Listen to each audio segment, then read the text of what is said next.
join me. Hele kovet Shabbos,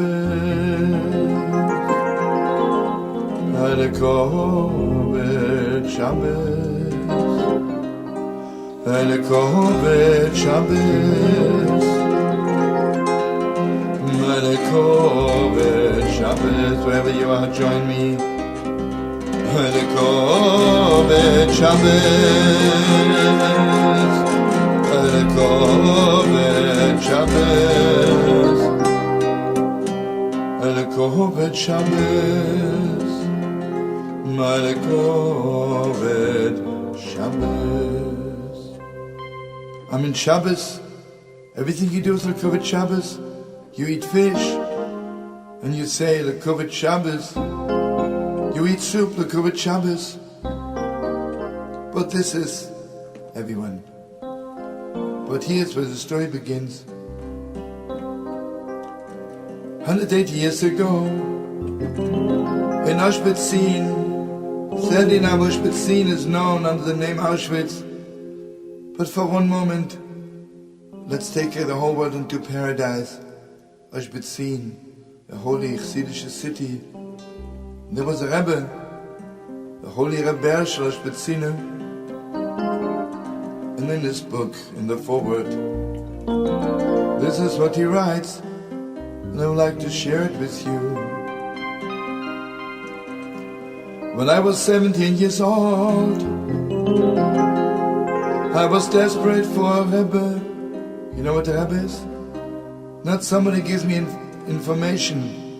A Rebbe is somebody who connects you and me to the deepest depths of my heart, to the deepest, highest place in heaven. I needed the Rebbe. I went to so many Rebbes, but they were not part of my heart. One day,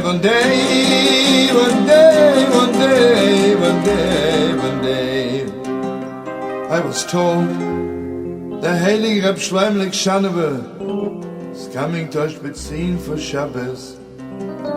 Shlomo, here in the Holy Lublina, study together by Reb Shmelke, the Heilige Reb Shlomo. It was clear in my heart that he is my Rebbe, as much as I never seen him before. But yet, I remembered Eliezer, when he was in search for a wife, for Holy Father Yitzchak, he made himself a sign. I decided to make myself a sign. This is a sign. In Auschwitz, obviously, every Jew kept Shabbos. Every Jew was holy. But there was one Jew. He was called Chatzkele,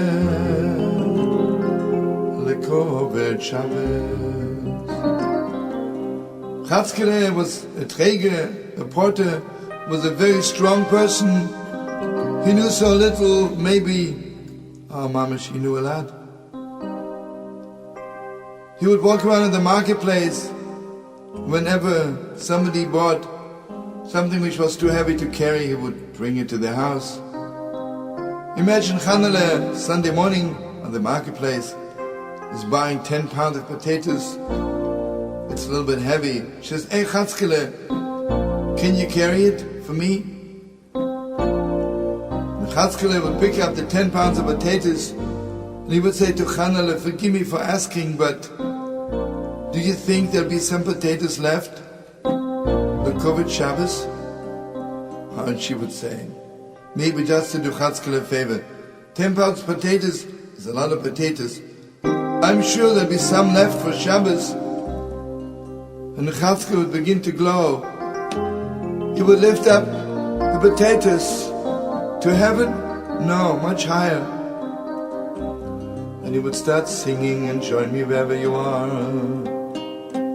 Lekovet Shabbos, Lekovet Shabbos, Lekovet Shabbos, Lekovet Shabbos. All of you sing loud with me, and don't forget it for 1 second. Lekovet Shabbos. It's Schade ist die Jüdischkeit, eine Kovet Shabbos. Shaman and Dara, do you hear this? Eine Kovet Shabbos. For the sake of Shabbos, eine Kovet Shabbos. You could see us in paradise when he was singing. He would ask Monday, Tuesday, Wednesday. He didn't even ask, because Wednesday, whatever you do is for Shabbos. But his day was Friday. The whole marketplace was resounding. Chatzkele carrying the apples, the potatoes, the onions to all the Jewish homes and singing the Kovet Shabbos, the Kovet Shabbos. Kovet Shabbos, Kovet Shabbos. So Rabbi writes, this was my sign. Rab Shlomo comes for Shabbos, and after the prayers, after davening, everybody says Good Shabbos. This will be my sign. If he says Good Shabbos to Chatzkele Kovet Shabbos, like to everybody else, he's not my Rebbe. But he stops, if he stops by Chatzkele and he pays special attention to him, then he's my Rebbe. Okay, friends, what can I tell you? The davening of Shlomo Likshanema, the dancing by Bisholem was so beautiful, it was so holy. This one Shabbos could make a Jew out of you forever. After the prayer's over, everybody says Good Shabbos. Only 2 people did not say Good Shabbos. I was waiting for Chatzkele, and Chatzkele Nebuch was so accustomed to abuse, he thought my the Rebbe won't even shake my hand. Suddenly Rabbi Shlomo Likshanema turns around, and he motions to both of us. He says, my sweetest friends, I would like to say Good Shabbos to you. I lined up right away behind Chatzkele, and he walked up to the Holy Kshaneva. The Heilige Kshaneva is holding out his holy hand, and the Chatzkele reluctantly, bashfully gives him his hand. And the Heilige Kshaneva closes his holy eyes. And he says, my friend, what is your name? He says, Chatzkele. He says, do you have maybe another name also? And very bashfully he says, people call me Chatzkele Kovet Shabbos. And the Holy Kshaneva, holy tears running out from his holy eyes, he says, Chatzkele, what an honor. I envy you for your name. People call you Chatzkele Kovet Shabbos. What an honor, what an honor. Chatzkele, tell me, who are you? And Chatzkele says, while the Rebbe is still holding his hand, I grew up on the street, I never seen my parents. I'm very strong, so I'm a porter, I'm a träger. I have a wife and children, and all I know. A little bit how to pray and to recite the Psalms. The Heilige Kshaneva says, Chatzkele Kovet Shabbos, tell me, and you carry something, and you sing the Kovet Shabbos, the Kovet, the Heilige Shabbos. What are you thinking about? And Chatzkele began to cry. And his hand was holding on so tight to the Rebbe's hand. And this is what he said. Heilige Rebbe, I know the beginning, but I don't know the end. I know the beginning God created the world. I know of our Holy Father, Abraham, Yitzchak, Yaakov, Abraham, Isaac, Jacob. I know of the 12 tribes. I know, we built the holy temple in Yerushalayim.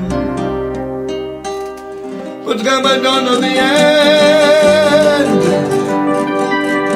I don't know the end.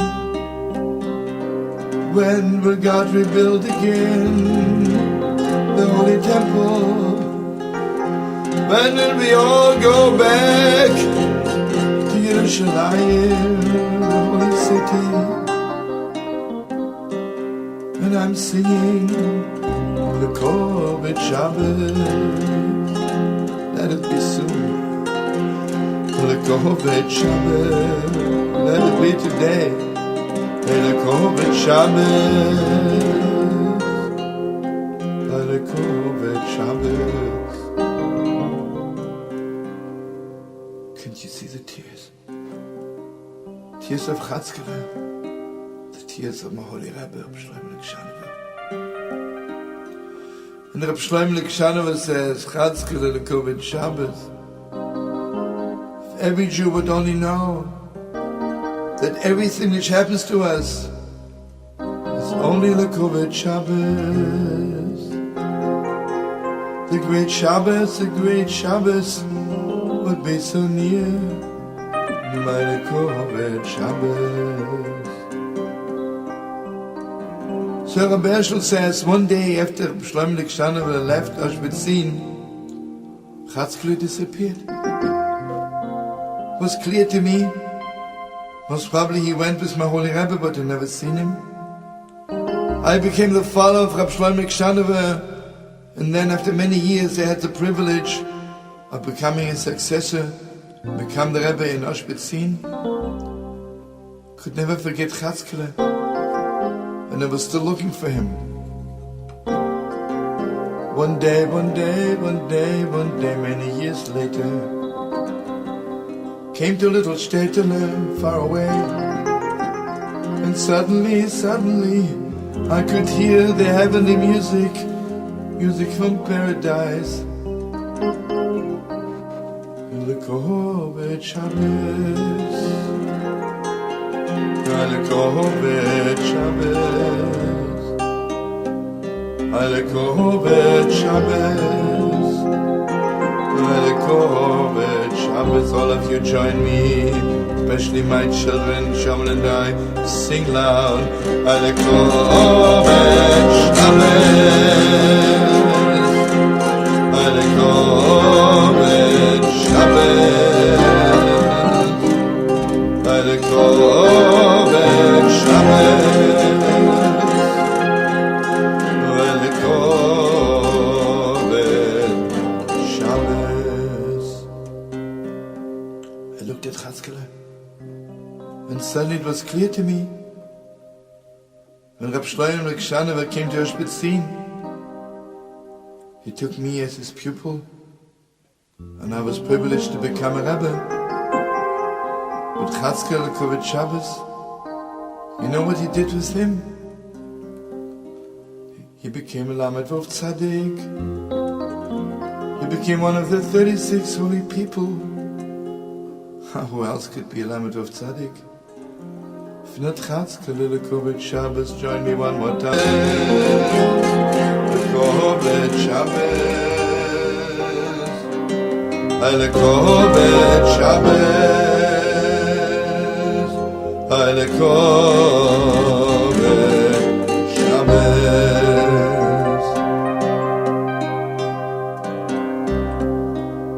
You know, my beautiful friends, the Holy Nadverner in Bnei Brak, of blessed memory, he just passed away a few years ago. He always taught his wife and the people who were in the kitchen, please don't forget, when you cook for Shabbos, you have to say constantly, the Carlebach Shabbos, the Carlebach Shabbos. One Friday night, the Holy Nadverner refused to eat the soup.